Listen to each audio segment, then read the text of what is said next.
Bom, antes de mais, muito boa tarde a todos. Eu começo por agradecer o convite que me foi dirigido para estar aqui hoje,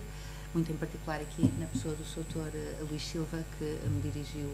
o convite de uma forma muitíssimo carinhosa, mais do que formal até, e por isso também aceitei com tanto prazer. E agradeço também pelo facto de me terem tirado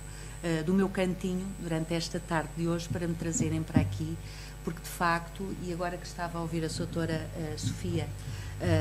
com a sua exposição, eu penso que a nós, juízes, nos falta, e eu digo isso também em termos pessoais, o tempo e a oportunidade para aprofundar alguns conhecimentos e até buscar todas estas bases teóricas que são tão importantes para a nossa prática. Este tema que aqui nos traz hoje, da residência alternada ou da revolução da custódia, como foi até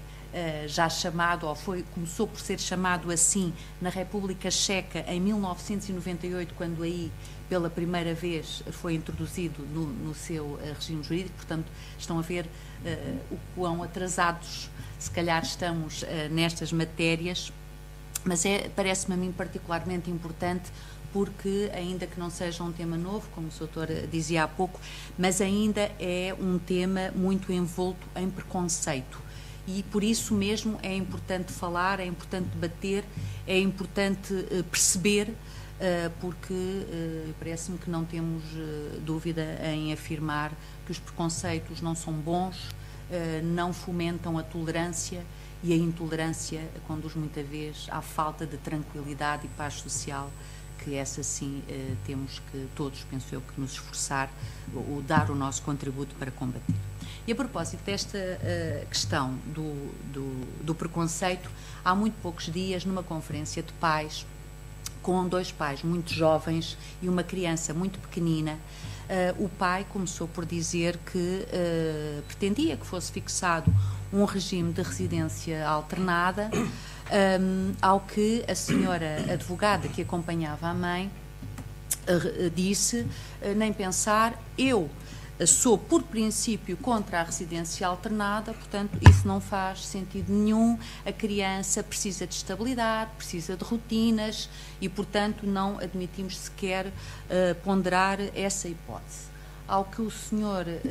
advogado que acompanhava o pai, um senhor advogado já de alguma idade e depois até de uma forma emocionada, no final da conferência veio ter comigo e disse-me que era o último ato em que participava, porque iria retirar-se e estava ali apenas para acompanhar a sua jovem estagiária. Mas este senhor, como eu digo, já de alguma idade, depois da senhora doutora, sua colega, muito argumentar contra a residência alternada, diz com um ar muito sereno: bem, senhora doutora, nós temos que acompanhar os tempos. E, de facto, se esta coisa da residência alternada não é uma novidade absoluta, a verdade também é que as alterações legislativas que têm acontecido e as novas maneiras de viver a família com pais muito mais reivindicativos tornam-na uma realidade muito mais presente. E a propósito desta questão dos pais mais reivindicativos, devo dizer-vos que eu estou num Tribunal de Família e Menores há 12 anos e aquilo que eu vejo hoje em termos culturais e de olhar para a família por parte dos pais homens é totalmente distinto daquilo que eu via há 12 anos. Neste momento, eu não tenho as estatísticas, porque me falta, de facto, toda esta base científica para o fazer, mas hoje em dia são muito mais os pais homens que chegam ao tribunal e pedem que sejam fixados regimes de residência alternada ou que pedem até que os filhos lhes sejam confiados por entenderem que reúnem, em termos pessoais, melhores condições do que as mães para cuidarem dos filhos. E, de facto, aquilo que vemos é que temos assistido a uma evolução do paradigma das responsabilidades parentais. Há algum tempo falava-se muito da figura primária de referência ou progenitor-cuidador. Passámos depois a ouvir falar e a falar mais e a dar uma maior importância ao progenitor facilitador dos contactos e estamos finalmente, diria eu, a chegar a um estádio de partilha de responsabilidades e cuidados. E penso que é aqui precisamente que deveremos situar-nos e começar a construir coisas novas. Relativamente às mudanças de cariz sociológico que estão na base de tudo isto, eu não vou falar porque há quem possa vir falar muito melhor do que eu, mas sabemos que questões como a igualdade de género e todas as discussões à volta destas temáticas têm sido muito importantes, têm sido um contributo importante para que estas questões sejam vistas de outra maneira e, de facto, como grandes ideias ou ideias norteadoras, temos agora, sem dúvida nenhuma, o superior interesse da criança, um conceito este que é vago, mas vai sendo preenchido cada vez mais com novos conceitos que passam muito por esta ideia de trazer o pai e a mãe a desempenhar papéis em pé de igualdade, mas que são complementares, que não são iguais. Esta necessidade também de garantir modelos de parentalidade que permitam a manutenção de relações de grande proximidade, com amplas oportunidades de contacto entre pais e filhos e o favorecimento, precisamente, da partilha de responsabilidades entre eles. Em termos legislativos, é muito curioso ver que em Portugal a primeira referência legal expressa a este conceito de residência alternada surge com o Estatuto do Aluno e da Ética Escolar, mas é verdade também que a Lei 61/2008, que ficou conhecida como a Lei do Divórcio, de facto impulsionou muito também a discussão sobre este tema, trazendo-nos ideias como esta de que o desenvolvimento da criança depende necessariamente de ambos os pais, não podendo nenhum deles substituir a função que cabe ao outro, o que evidencia a necessidade de promover a participação interessada, concertada e a corresponsabilização ativa de ambos os pais pela educação dos filhos, mas também esta outra ideia muitíssimo importante de que as relações paterno-filiais situam-se a um nível completamente diferenciado das relações conjugais ou maritais,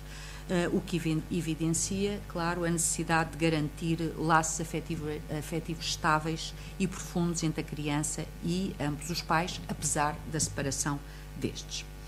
Ao nível do direito internacional, surge-nos desde logo como marco fundamental a Convenção dos Direitos da Criança, que no seu artigo 18 reconhece o princípio da responsabilidade comum dos pais na educação e no desenvolvimento da criança e também a ideia da primazia dos pais na responsabilidade pela educação dos filhos, sendo o superior interesse da criança a preocupação fundamental. Encontramos também nos princípios do direito europeu da família, relativos às responsabilidades parentais, este tipo de referências. No que diz respeito à residência, diz-se aí que a criança pode residir alternadamente com cada um dos progenitores, em consequência de um acordo aprovado pela autoridade competente ou por decisão dessa mesma autoridade, considerando-se que há fatores que devem ou podem servir como orientação e que são estes a idade e a opinião manifestadas pela criança, a capacidade e disponibilidade evidenciada por cada um dos pais para cooperar mutuamente nas questões relativas ao filho, bem como a sua situação pessoal, um modelo educativo comum ou consenso quanto às suas linhas fundamentais, a distância entre as residências dos pais e dos estabelecimentos de ensino e a ligação afetiva entre ambos os pais. E notem que neste elenco de fatores que podem ou devem ser tidos em consideração não consta o acordo dos pais. Aliás, até se diz que o desacordo é pressuposto para que haja a necessidade do Tribunal intervir. A resolução da Assembleia Parlamentar do Conselho da Europa quanto à igualdade e responsabilidade parental também prevê, e estas é curioso também, interessante, as palavras que utiliza, que a Assembleia acredita firmemente que o desenvolvimento partilhado da responsabilidade parental ajuda a ultrapassar estereótipos de género sobre os papéis que supostamente estão atribuídos ao homem e à mulher no seio familiar. E, à luz destas considerações, a Assembleia insta mesmo os Estados-membros a introduzir na sua legislação o princípio da residência alternada depois da separação, limitando as exceções aos casos de abuso infantil ou negligência, de violência doméstica e outras. A nossa legislação não foi tão longe, é verdade, mas as recentes alterações ao Código Civil, introduzidas pela Lei 24/2017, de 24 de maio, também chamam a atenção para estas temáticas e vêm dar forma a estas preocupações, referindo precisamente que o exercício em comum das responsabilidades parentais pode ser julgado contrário aos interesses da criança naquelas situações em que há um historial de abuso, de violência doméstica ou outras formas de maus tratos, não é? Podemos falar delas de uma forma generalizada. Portanto, parece-nos que para os filhos existem inúmeras vantagens da fixação de um regime de residência alternada. Este regime minimiza o impacto da separação, criando amplos períodos de convivência e partilha de rotinas, contribui para uma maior vinculação afetiva entre a criança e os pais, já que a criança integra, de facto, os agregados familiares e não é vista por nenhum deles como uma mera visita, e também contribui para que a criança não alimente em si sentimentos de abandono por um dos pais. Mas se é verdade que existem vantagens para a criança, também não é menos verdade que existem para os próprios pais, uma vez que lhes garante períodos pessoais de intimidade, de liberdade e de maior descanso, tornando-os desta forma mais disponíveis para os seus filhos quando estão com eles e, do ponto de vista social e económico, também aquilo que se tem observado é que permitem ou podem contribuir para atenuar os efeitos da pobreza das famílias monoparentais ao garantirem uma distribuição igualitária dos tempos e dos encargos. Portanto, aquilo que me parece é que, de facto, há aqui um tabu de que ainda se ouve muito falar de que e que é preciso destruir, de que a residência alternada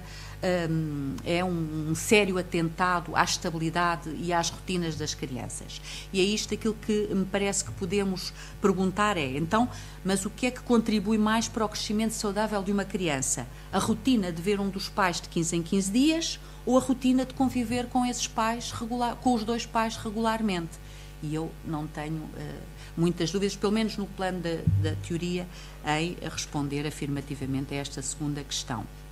E isto porque também não tenho dúvida de que a estabilidade emocional depende muito mais da natureza dos vínculos afetivos e das oportunidades de partilha do que propriamente das mudanças de espaço físico. A propósito ainda destes tabus e destes preconceitos, aqueles que ainda olham com desconfiança para a residência alternada falam aqui no mito ou fala-se em alguns meios do mito dos 4 Cs. E o que é isto? O primeiro C, o consenso, e então entendem estes que a residência alternada só é possível se ambos os pais estiverem de acordo. O segundo C, a comunicação. A residência alternada exige que os pais comuniquem de forma frequente e bem. O terceiro, a coparentalidade. Os pais têm que trabalhar um com o outro como uma equipa. E o quarto, o conflito, dizendo que entre os pais não pode existir conflito ou este tem que ser quase inexistente. A isto, eu penso que nós podemos contrapor com a realidade dos 4 Cs. E daqui a pouco eu partilharei convosco alguns casos práticos, situações com que trabalhei ou que trabalho ainda e que, de facto, nos permitem, sem grande dificuldade, afastar ou pôr em crise todos aqueles mitos. E a realidade demonstra-nos, precisamente no que diz respeito ao primeiro C, do consenso, que há uma grande percentagem de pais que inicialmente não concordam com a residência alternada e que depois, por razões diversas, acabam por aceitar este regime para a sua própria reorganização familiar. Quanto à comunicação, tenho visto também que há muitos casos em que, mesmo fixando-se a residência alternada, esta comunicação é limitada, formal e muitas vezes nem sequer é presencial. Quanto à coparentalidade, aquilo que ocorre, se calhar na maior parte dos casos, é que ela não existe, o que existe é uma parentalidade paralela. E depois, Quanto ao conflito, também se tem verificado que as capacidades parentais não estão diretamente relacionadas com o conflito e com o grau de conflito que podem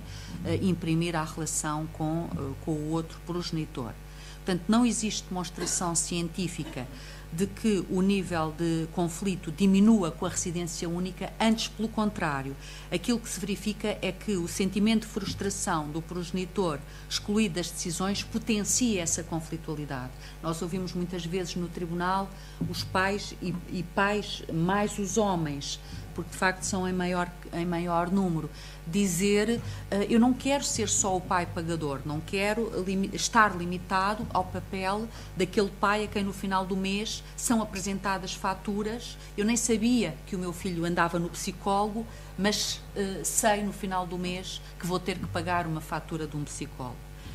Portanto, daqui resulta que, parece-me a mim, o principal critério orientador deve ser sempre o superior interesse da criança e, como eu dizia há pouco, este interesse vai-se preenchendo com recurso a inúmeros fatores, dentre os quais poderemos destacar este princípio da igualdade dos pais, a promoção da partilha das responsabilidades, mas também os direitos e as preferências das próprias crianças. É interessante que em alguns países em que a residência alternada já é uma realidade muito presente, têm sido feitos estudos relativamente ao estado de saúde de crianças que vivem desta forma e, por exemplo, na Suécia, estudos muito recentes a propósito destas questões vêm dizer que, ou vêm demonstrar que, em regra, as crianças em situação de residência alternada manifestaram melhores resultados nos parâmetros de bem-estar emocional, comportamental e psicológica e até na saúde física, que demonstram ou conseguem manter um melhor relacionamento com ambos os pais e que esses benefícios permanecem mesmo quando existiam elevados níveis de conflitos entre os pais. Portanto, a solução da residência alternada tem ganhado força pela consciência de que os laços afetivos se constroem dia a dia e não se compadecem com o tradicional regime dos fins de semana quinzenais, que levam, de facto, ao esbatimento da relação com o outro progenitor e a que este se sinta excluído do seu dia-a-dia.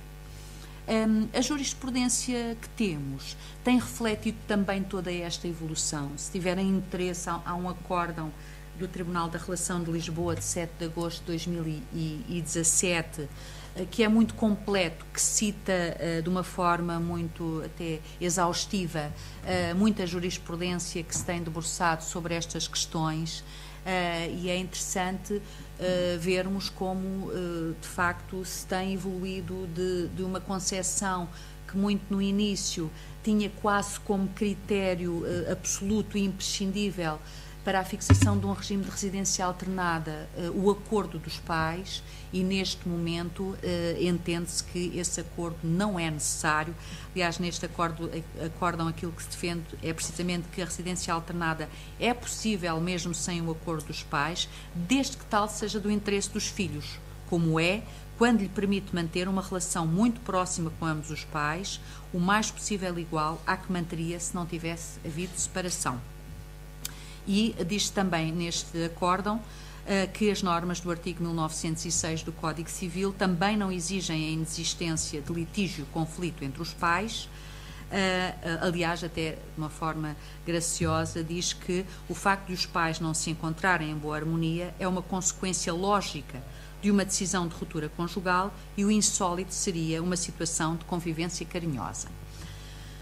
Portanto, é óbvio que não existem modelos ideais, mas eu também sou defensora de que a regra deveria ser a da residência alternada, embora também deva dizer-vos, não sou fundamentalista desta ideia, cada caso é mesmo um caso e é assim que devemos olhar para cada caso, com as particularidades que tem, com as individualidades que tem, com as pessoas em concreto com que estamos a trabalhar, não é? Parece-me a mim que o nosso compromisso com as nossas crianças, quando digo nosso, é de todas as pessoas e profissionais que de alguma forma lidam com estas matérias. O compromisso que temos é precisamente levar a cabo um esforço sério para assegurar que as crianças, filhas de pais separados, beneficiam de modelos que promovam o seu bem-estar psicológico e afetivo e favoreçam um desenvolvimento gratificante com as duas figuras parentais. Bom, e eu agora gostaria de partilhar convosco, deixei estas notas que podiam ser mais aprofundadas, mas eu penso que também não haverá para já essa necessidade, mas gostaria de partilhar convosco, porque isto talvez tenha até mais interesse, alguns casos em que, com que trabalhei, com alguns ainda estão pendentes, relacionados com esta questão da residência alternada, para precisamente vermos como a realidade é muito mais rica do que todas as teorizações que possamos fazer a propósito destas e de outras matérias, e também para vos chamar a atenção para o seguinte: a doutora há pouco falava muito dos acordos dos pais e de como daquilo que os pais conseguem ou não acordar, mas eu penso que nestas questões é absolutamente fundamental, às vezes é mais importante centrarmos-nos ou partirmos da criança para a solução destes casos. O que é que eu quero dizer com isto? Quero dizer que, sobretudo, isto é a minha experiência a falar, sobretudo em questões de conflito muito aceso,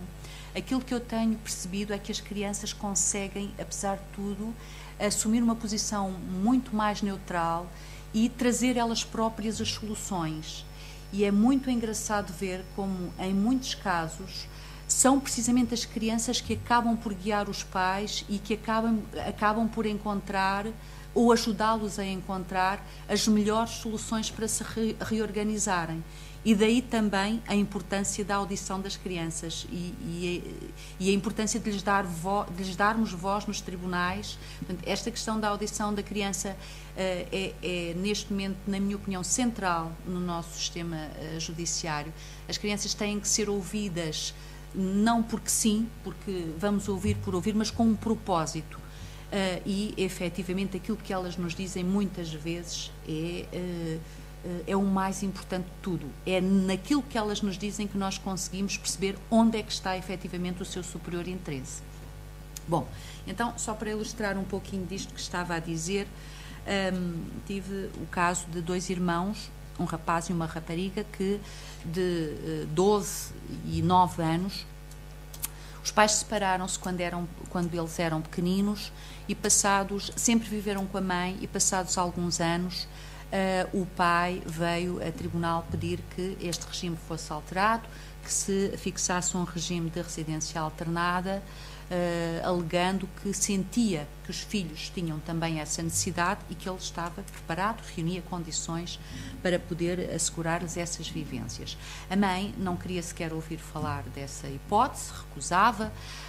Ouvimos as crianças, e as crianças o que nos disseram, ambas, é que gostavam muito de experimentar viver com os dois, com o pai e com a mãe, em semanas alternadas. E a menina, que era mais nova, mas mais solta, até teve o cuidado de dizer: mas eu só não quero é deixar nenhum deles triste. E claro que eu percebi que quem ela não queria deixar triste não era os dois, era a mãe que ela não queria deixar triste, mas teve necessidade de dizer-nos isto, não é? Portanto, depois de ouvir as crianças, foi fixado um regime provisório de residência alternada e, passado algum tempo, muito pouco tempo, os pais deram entrada no processo de um acordo, precisamente fixando este regime de residência alternada.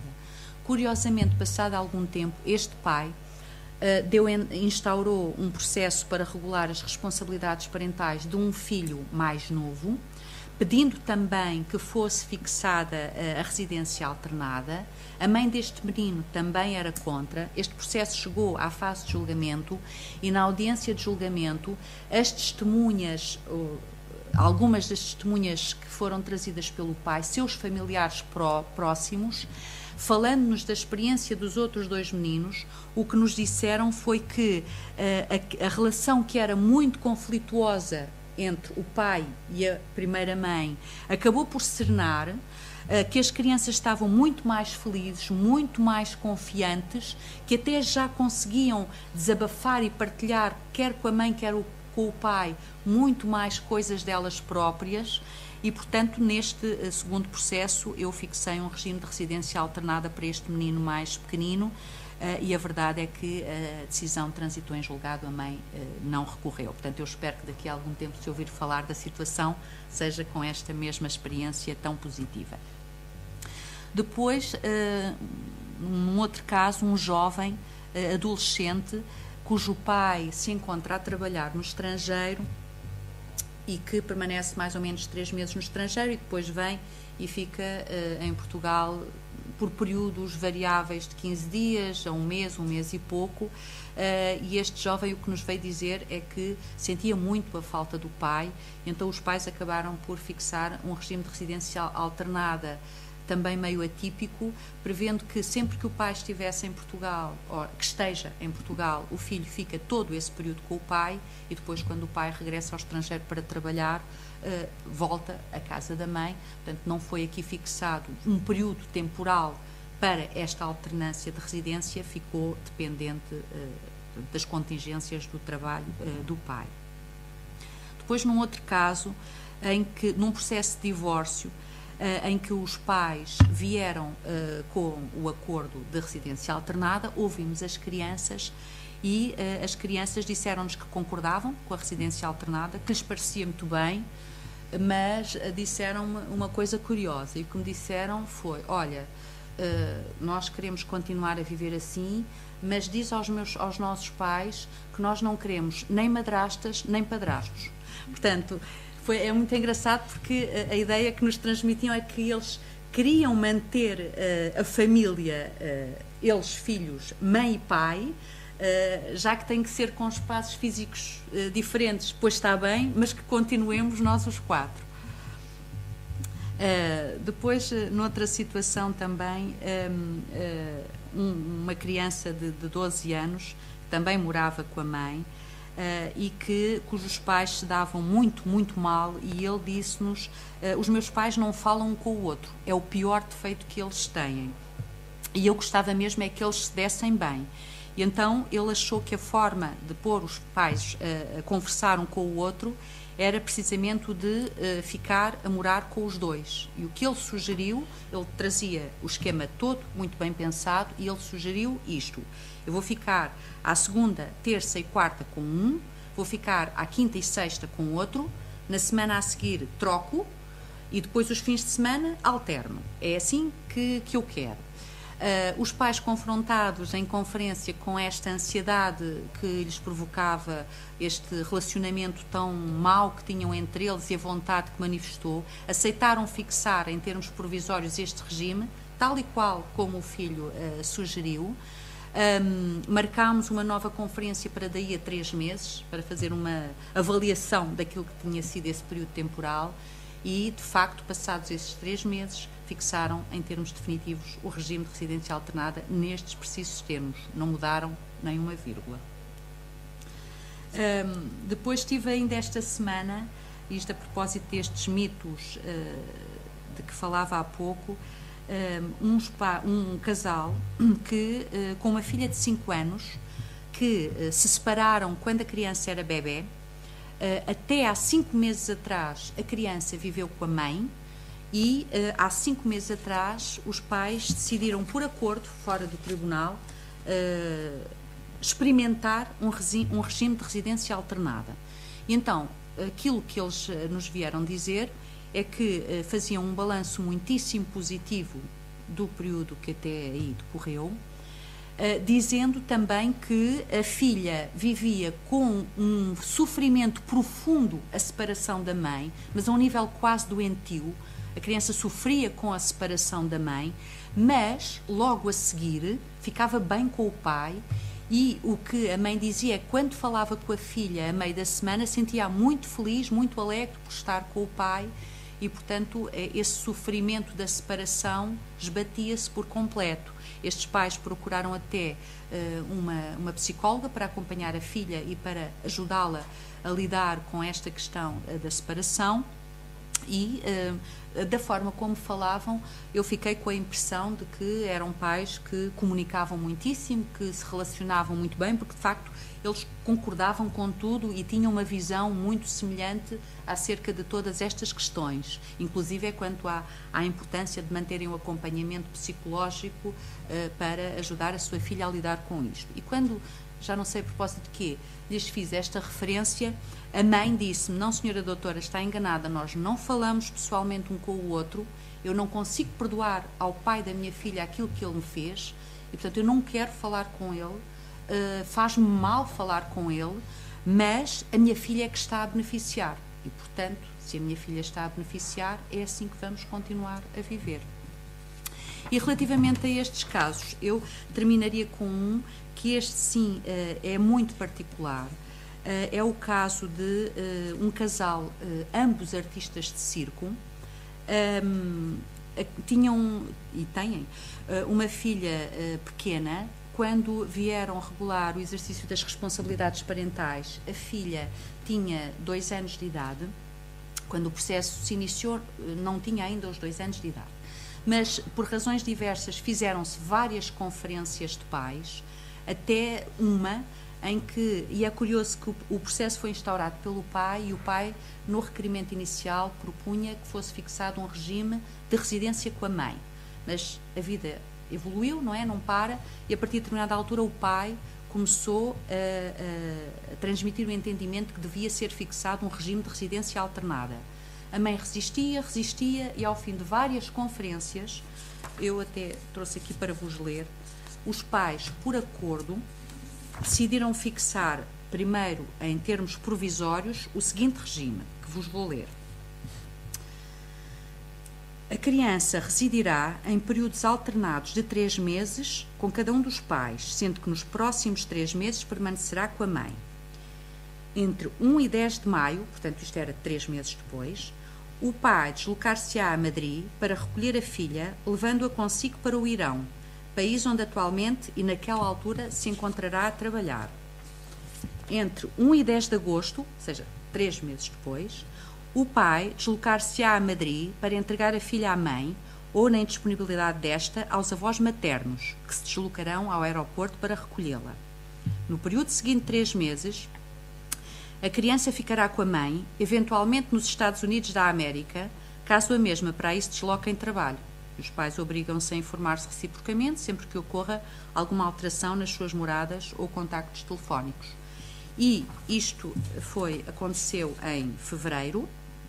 sendo que em novembro os pais deram entrada no processo de um acordo que formalizou e converteu em definitivo este mesmo regime provisório de que vos falei assim. Isto foi em 2015, eu nunca mais tive notícias destas pessoas e, portanto, posso acreditar que até agora esta criança está a viver por períodos alternados de 3 meses com a mãe e com o pai. Com o pai, suponho que ainda no Irão, porque o circo ao qual o pai pertence tinha um contrato com o Estado para permanecer no Irão durante um período alargado, vários anos, e com a mãe poderá estar ou em Espanha ou nos Estados Unidos da América, porque havia a possibilidade do circo onde a mãe trabalhava passar, ou se deslocar para os Estados Unidos. Com isto eu não resisto a ler-vos um pensamento de um filósofo de Schopenhauer que possivelmente já ouviram, mas que eu penso que assenta que nem uma luva nesta temática de que temos estado aqui a falar, que é isto. Qualquer verdade passa por 3 estágios. No primeiro, é ridicularizada. No segundo, é violentamente combatida. No terceiro, é aceito como óbvio e evidente. Obrigada.